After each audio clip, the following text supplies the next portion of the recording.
Hey guys, Toolman Tim here, coming back at you with another Ramblings from the Road.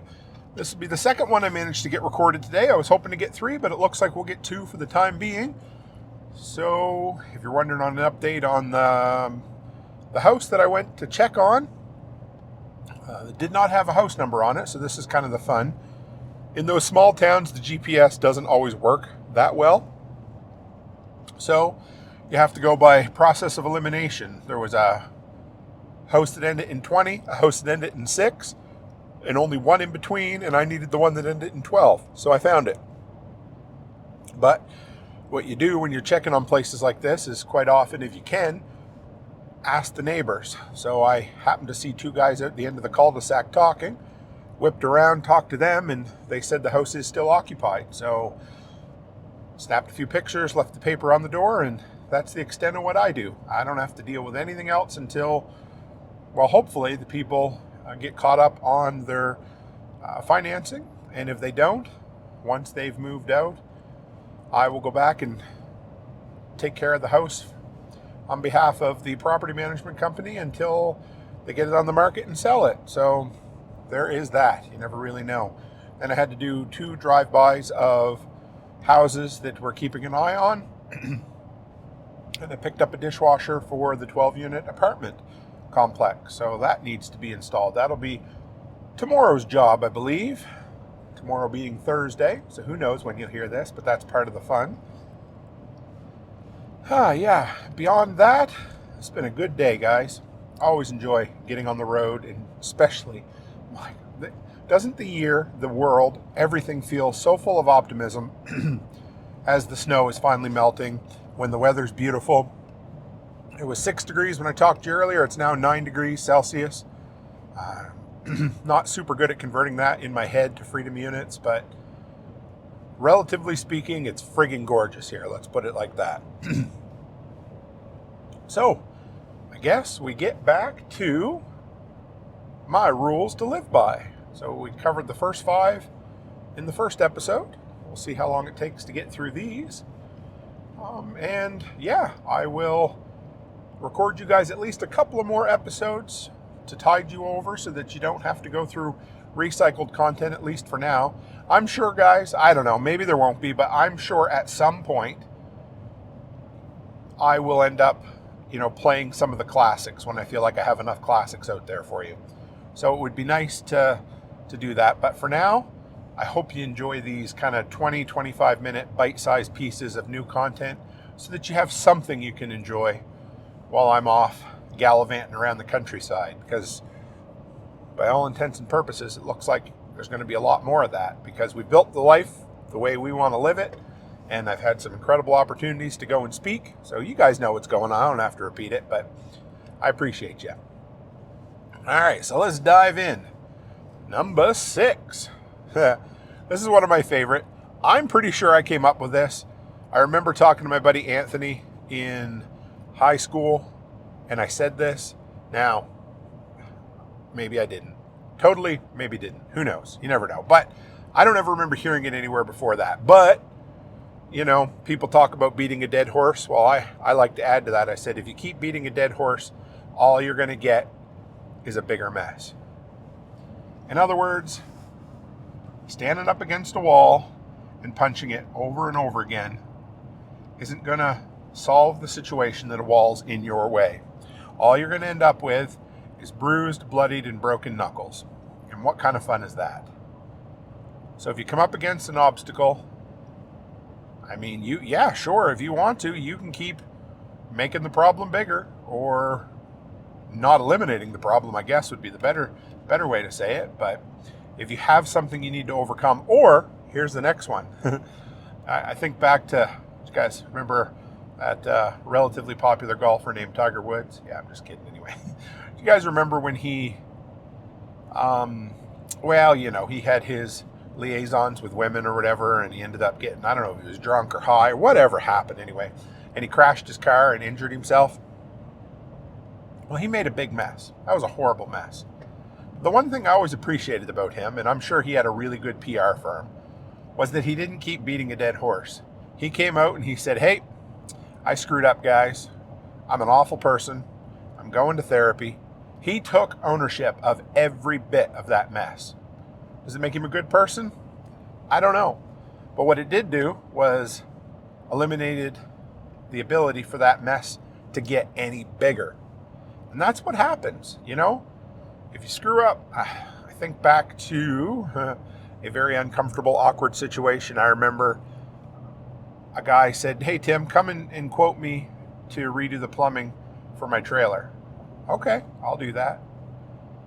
And I had no idea how to price things. This is like one of the first big plumbing jobs I ever did. And I was like, well, I don't know, a couple $100 I'm thinking it'd be good. And then I said, well, no, I don't want this. It's a big job. I don't know if I can handle it. So I went to a whopping $500, and without batting an eyelash, the dude's like, "Yep, I'll get you to do it." I'm like, shit, that's not what I meant. I should have just said no. But anyway, I get into it. I cut into what I thought was a drain pipe. Turned out it was the vent pipe. I just made an awful mess of that plumbing because I was in over my head. Literally over my head, because I was underneath the trailer and the trailer was over my head. And then when we finally got everything hooked back up, the toilet wouldn't drain. And I don't know what caused that. I still don't. Whatever. It was 100% on me. I shouldn't have taken that job on. No way, no how. But I did. So I had one of two options. I could have walked away from it and ignored it and said, well, it's good enough. Well, that was option one. Option two was I could have went back under and tried to fix it and make it better, but I knew I didn't know how to do that. Or number three, I could give him his money back and give him the name of somebody. There goes the terracotta pots that are in the back seat. Yeah, ask me about terracotta pots. I had to buy 24 4-inch terracotta pots for the daycare today, and I'm trying to get home without them breaking. So option three was give the guy his money back, give him the name of a good plumber, and say, hey, it's no worse than it was before. If you're okay with that, let me give you the name of a plumber. And he was. I think he realized, I give him his money back. That's all I could do. I didn't mess anything up any worse. So that was, it sucked. I made,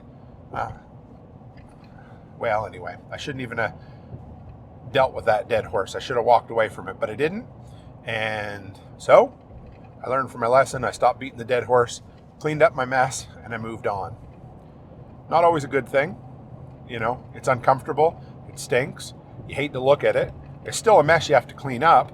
But what good are you if you stand there and keep making it worse, right? So own up to whatever the mistake is.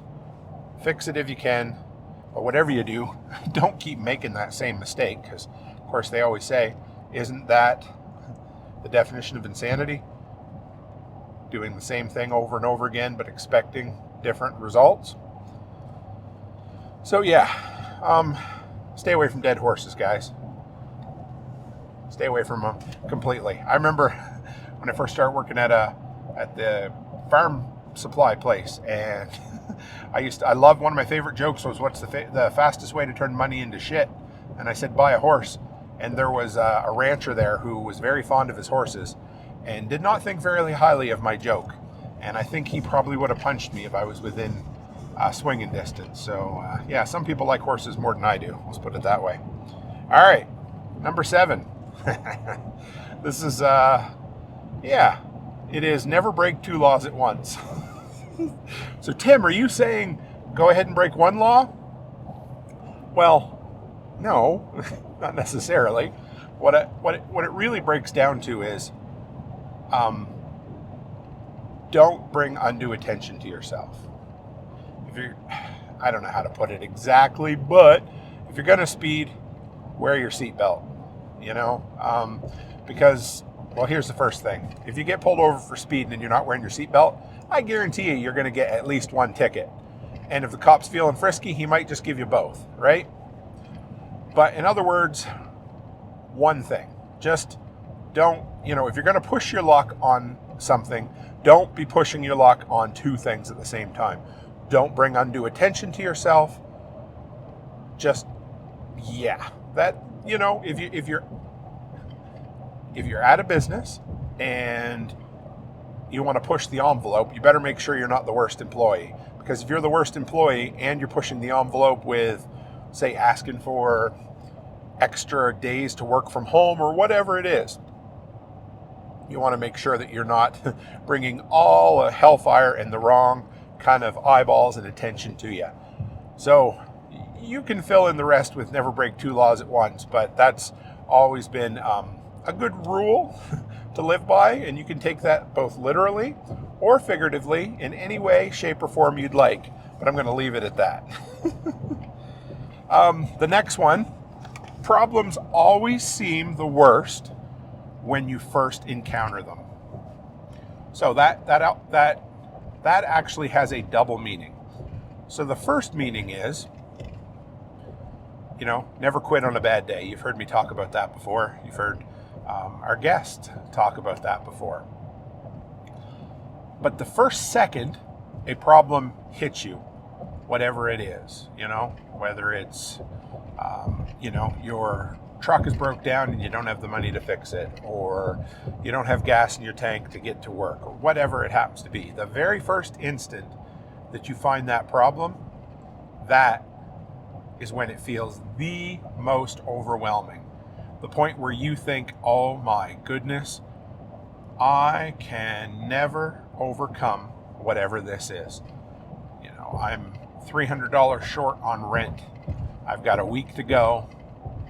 I might as well just pack up, move out, skip the country, move to the Philippines, who knows what. But that first instant, so when you first run into that problem, when it first hits you in the face, it's like, stepping out on a cold morning. You're like, oh, yeah, it just really gets you. So again, don't give up when you first have that problem. Now here's the other part of that. It also means that once you've overcome a problem once, it becomes easier each time.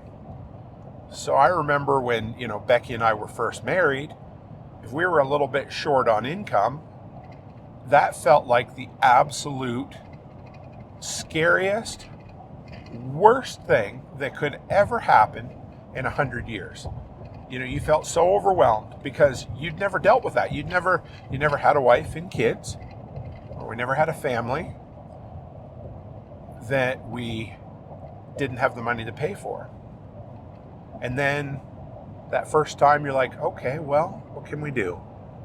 All right, maybe we could, have a yard sale, sell a few things, make $100, or maybe you could split some firewood and sell it for kindling, or maybe you could go work for somebody. You had to do what you had to do.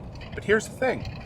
The second time you were a little short on money, it wasn't nearly as overwhelming because you realized, oh, man, I can solve that. We can solve that. And that's what it comes down to.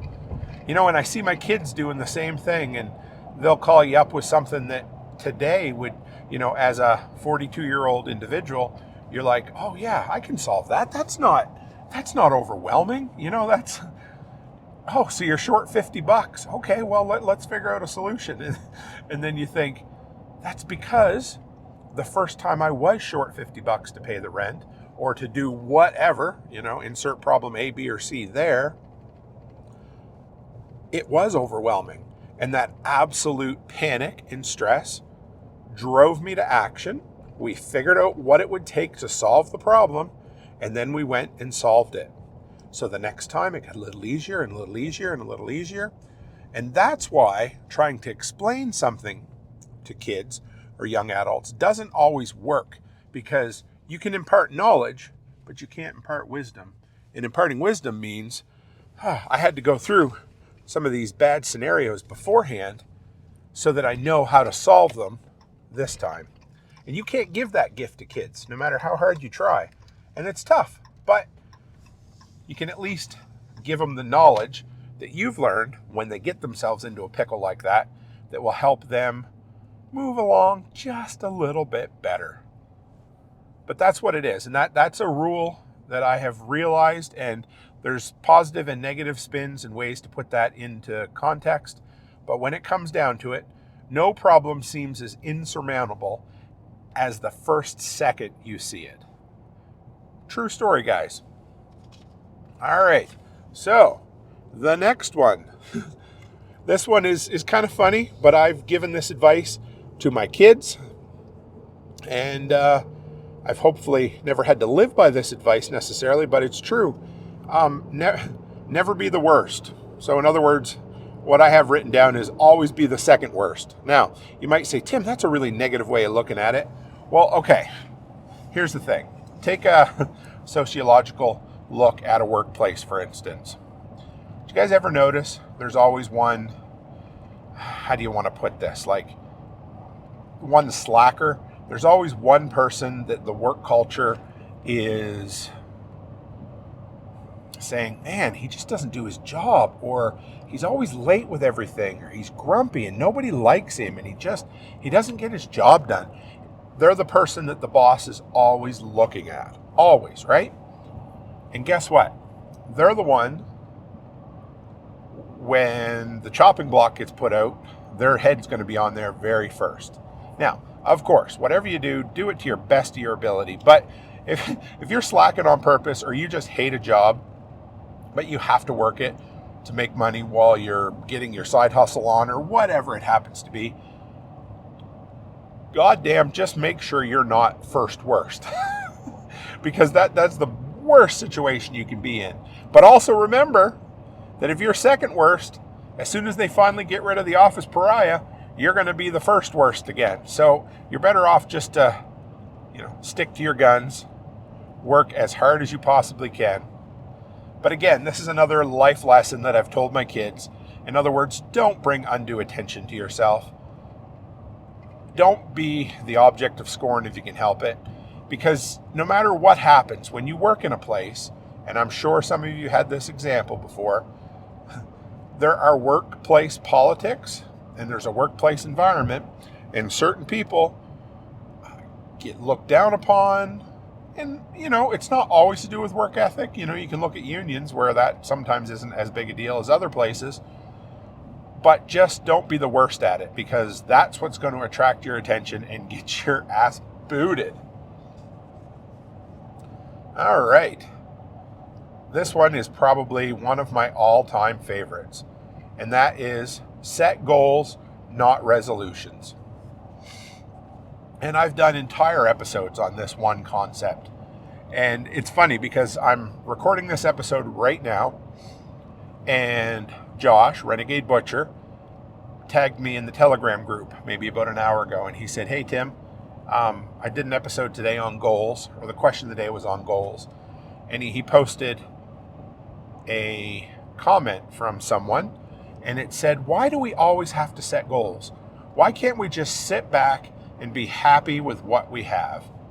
Now, here's the thing.